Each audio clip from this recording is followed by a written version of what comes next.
Нека видим какво означава това за всеки работодател. Първо, какво се променя при осигуровките? Увеличението на минималната работна заплата автоматично означава увеличение на минималният осигурителен доход за работниците на минимална работна заплата. Осигуровките на всички длъжности, чието хора се осигуряват на минимална работна заплата. Разходите за работодатели, тъй като и работодателската и работническата част в абсолютни суми се увеличава. Напомням, осигуровките включват фондовете – пенсии, общо заболяване и майчинство, безработица, трудова злополука, здравни вноски.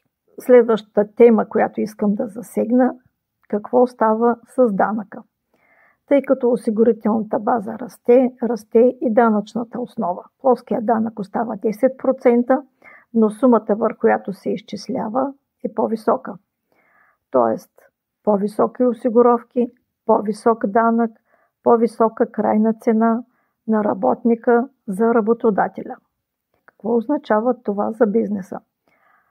Ако имате служители на минимална заплата, разходът за труд ще се увеличи. Това важи особено за фирми в търговията, услугите, производството, ресторантьорството, охранителни и почистващи дейности, където много често има служители на минимална работна заплата. При повече персонал ефектът е сериозен и е добре да планирате бюджета си отрано. Какво трябва да направите?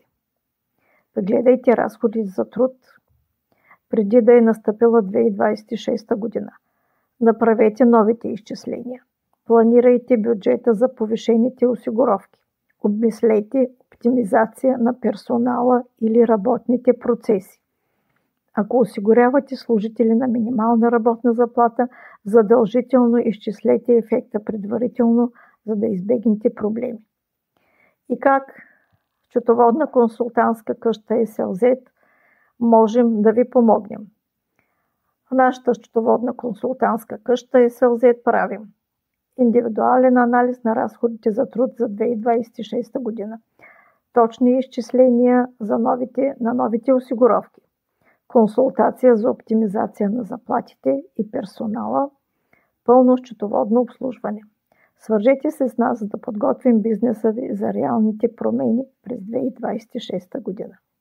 Минималната работна заплата се променя, вашият бизнес също.